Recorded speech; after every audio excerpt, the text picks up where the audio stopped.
BIONICLE Chronicles 3 Makuta's Revenge. Written by C.A. Hapka. Recording by Toatapio Nuva. Chapter 12 The Great Mask of Time. Gali glanced at Tahu, wondering what the Fire Toa had in mind. She gasped as she saw his mask begin to glow a fiery orange and morph into an odd, primitive shape. "Tahu!" she exclaimed. "What are you doing?" "Something I hoped I would never have to do," Tahu replied hollowly. "Something that could mean the end of everything. I call upon the Great Mask of Time." Gali felt her heart constrict with terror. "Then you may have doomed us all," she whispered bleakly. She was distracted by an echoing voice drifting up from the cavern below. "Free us, my children," it wailed joyfully. "Yes," a second voice joined the first. "Unlock this prison, my children, and set us free." "The Bora Queens," Tahu said. "I'm going in." Without waiting for agreement, he levitated downward. Gali followed along with the other Toa. Soon she was low enough to see into the cavern beyond the cube, where the enormous, monstrous forms of Kadak and Gadak were barely visible beyond a hazy wall. The Barak soon spotted the Toa Nuva as well. "You are too late," Kadak howled, her words slightly garbled by the mass of protodermis that was holding her hostage. As her feet touched the stone floor, Gali glanced worriedly at Tahu. He was standing beside her, his head bowed in concentration. "Gali, I must use this power," he said. "I must master it, or all is lost."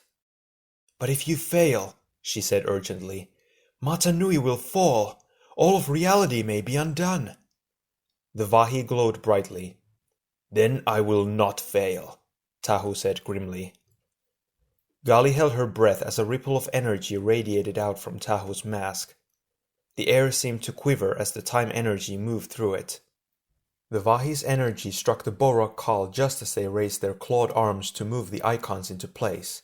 Their movement slowed more and more until the motion was barely perceptible. "It's working!" Onua cried in relief. For a moment, Gali shared his joy. Then she glanced at Tahu. His hands were clenched into fists, and every muscle of his body quivered uncontrollably. "I can't hold back time much longer," Tahu gasped, his voice twisted with exertion. "Go! Get our symbols back!" The other 5 Toa Nuva leaped forward as one. As Gali headed toward the Nuvok Kal, she could see its Chronicle. Despite the time slowdown, it still appeared to be pulsing evenly. Gali paused, staring at it as it shimmered and glowed. Was the time mutation playing tricks with her eyes, or was it changing? "Hold on," she said to the others. "Something's happening. Their Chronicle are changing, turning silver." Kopaka moved forward for a better look. He was stopped a short distance away, as if he'd just run into a wall. "A field of energy surrounds them," he said grimly. "In the final moments before they complete their task, they must be protected from all harm. Even the slowing of time could not stop it." "Forgive me if I test your theory," Onua said, hurling the chunk of stone at the Borak Kal with all his might. Zzz! The stone struck the force field and disintegrated. Gali shook her head worriedly as she glanced at Tahu, who was still shaking with the effort to control the great mask of time.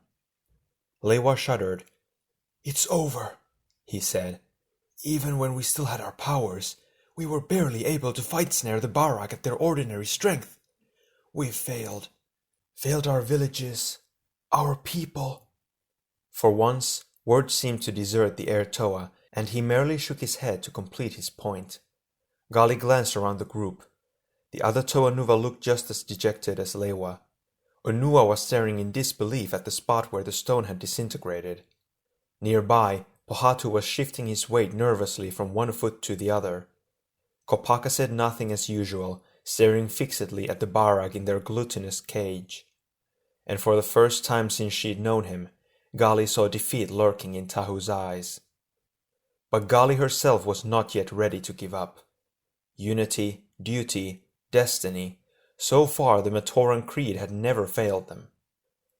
Remember, she said thoughtfully, we have always had the most success when we have been willing to dig deep inside our hearts and risk everything, even our very selves.